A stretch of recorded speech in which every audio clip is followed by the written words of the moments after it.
My parents had 2 children before me. Both of them died within days of being born, and I did not find out until I was 88 years old. She is 88. 4 months ago, a DNA test meant for a school project cracked open a secret her family had been burying for nearly a century. What she found was not just one lie. It was a body count. Dead children, a murdered uncle, a fire that killed her grandparents while they slept. And at the centre of all of it, her mother and father, the people who raised her, who took her to church every Sunday and kissed her goodnight, were full biological siblings. Take me back to the moment you found out. How did this start? Toast. I was eating toast and watching television on a Tuesday morning. 88 years of normal. And my granddaughter Emma called me, and she was crying so hard I couldn't understand a word she was saying. I thought someone was dead. I thought there was a car accident, something with her parents. What went through your mind when you heard that? I laughed. I actually laughed because my brain treated it like a joke. Like my 17-year-old granddaughter was pulling some kind of prank. Because the alternative, that my parents were siblings, was so far outside anything I had ever considered in 88 years of living that my brain just rejected it. But she was not joking. She had done one of those ancestry tests for her biology class, asked me to spit in a tube 6 weeks earlier, and I did it without thinking. Why would I think twice? I had nothing to hide. 88 years of nothing to hide. And that was it? That was the whole discovery? That was not even the beginning. Because Emma was still crying on the phone, and I realized she was not crying about the DNA.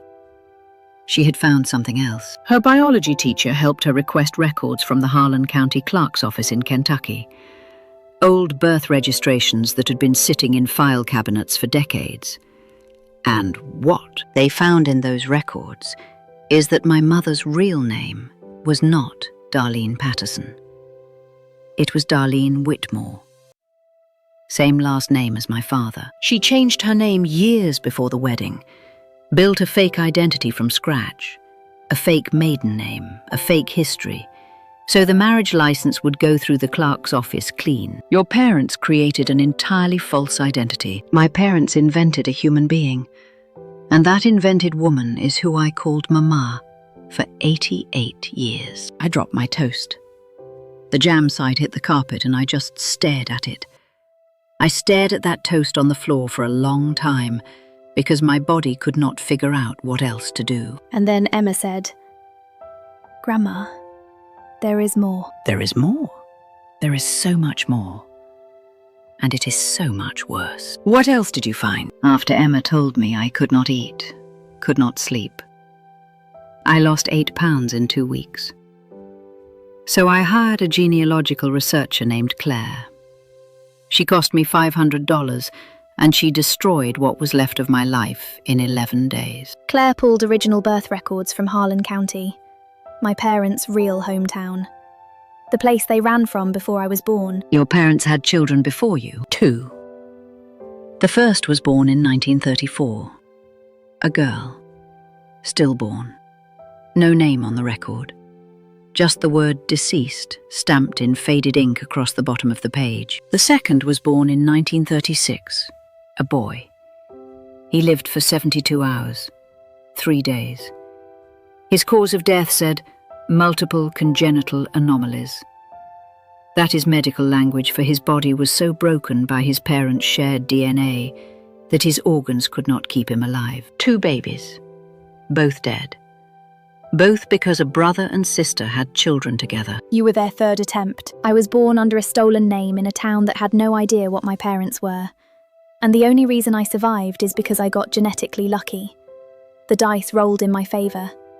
They could just as easily have rolled the other way, and I would have been a third dead baby in a county record office, instead of an 88-year-old woman sitting here telling you this. Did they stop after you? They did not stop. They tried again. And this time, the dice rolled badly. What happened? My brother James was born 2 years after me, and from the second he came into this world, something was catastrophically wrong. That must have been incredibly difficult to watch. I loved him.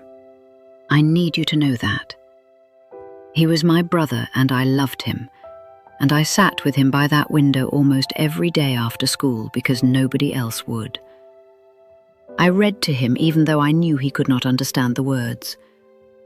Sometimes he would put his hand on my arm and squeeze, and I told myself that was him saying thank you. Maybe it was. Maybe it was just a reflex. I will never know, but here is the part that makes me sick to my stomach now.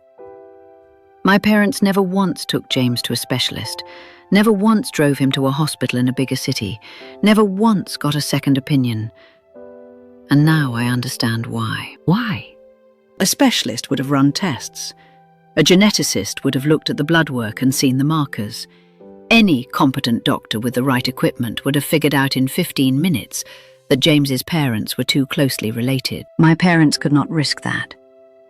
So they let their son sit in a chair by a window and rock himself until his body gave out. They chose their secret over his life. How long did James live? 9 years. He died when I was 11. I heard my mother scream from the hallway. It was not a normal scream. It came from somewhere so deep inside her that it did not sound human. The neighbour's dog started howling and would not stop for over an hour. I ran into James's room. My father was sitting on the edge of the bed holding James's hand, staring at the wall. He was not crying. His face had an expression I have never seen on any person before or since.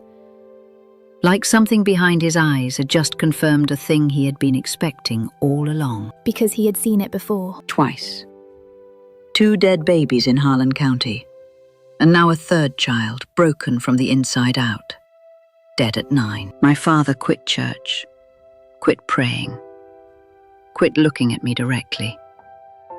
He would sit at the breakfast table and stare at his own hands like they belonged to someone else, like they had done something he could never take back. I spent 77 years thinking they were destroyed by grief. Now I know they were destroyed by guilt. What happened to the people who could have exposed them? Who could have exposed them? My parents had a younger brother. His name was Robert Allen Whitmore, born in 1917. They never mentioned him. Not once in 88 years.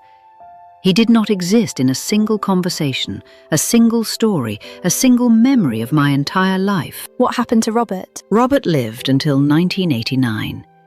He was 72 years old.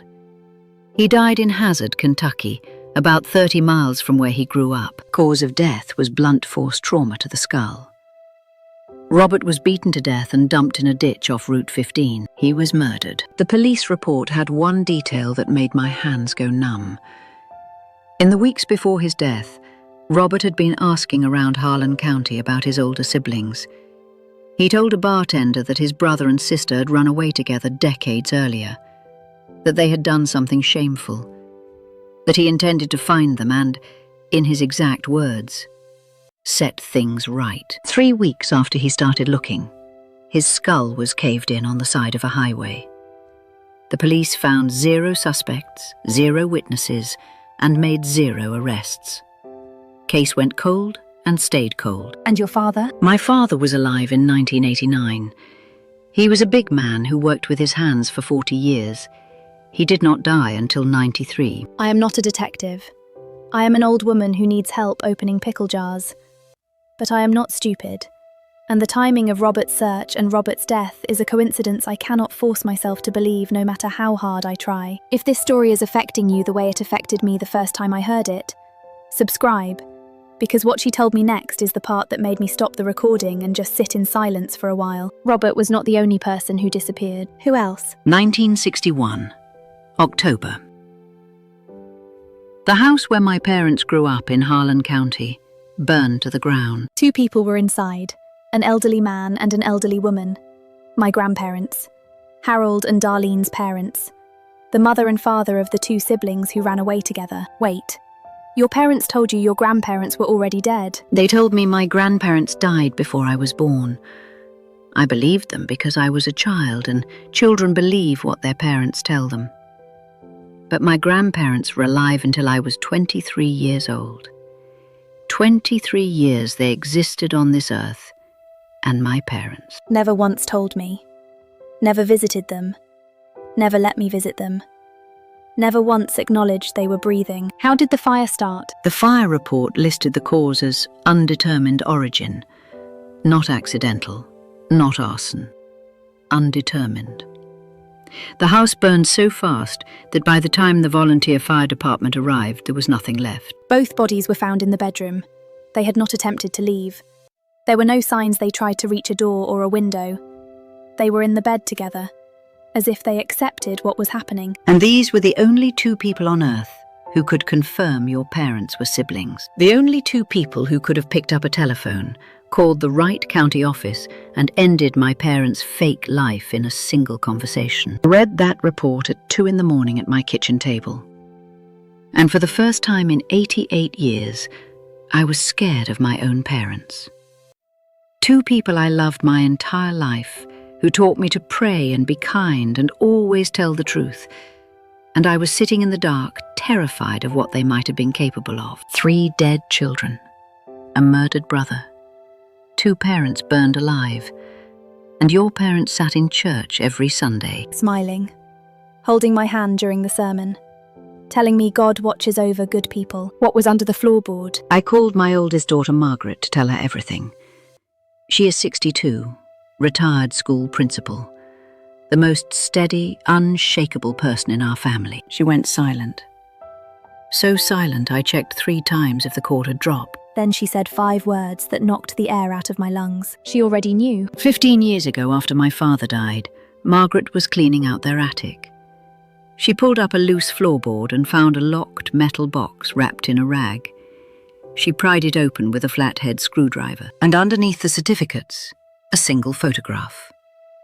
2 children standing in front of a farmhouse, a boy and a girl, maybe 10 and 8 years old, holding hands.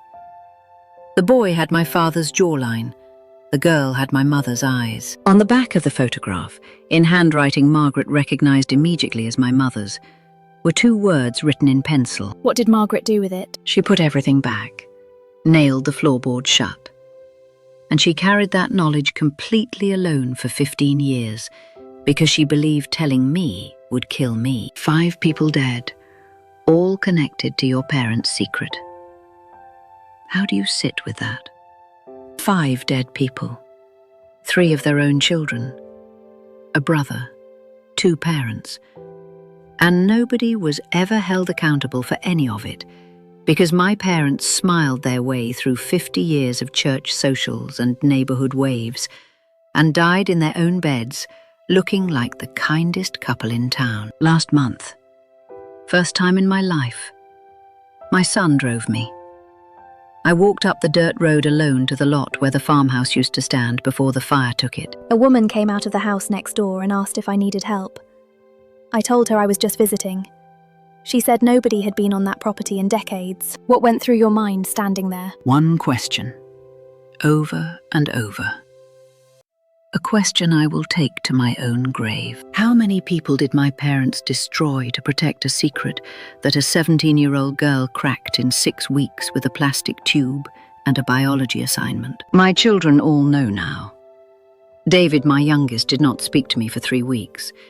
Carol sat in her car in my driveway and cried for an hour before she could come inside. Emma told me last week she wishes she had never done the project. I told her she was the bravest person in this family, and I meant every word. I'm not my parents' sin. I'm not the product of their worst decision. But I came from it.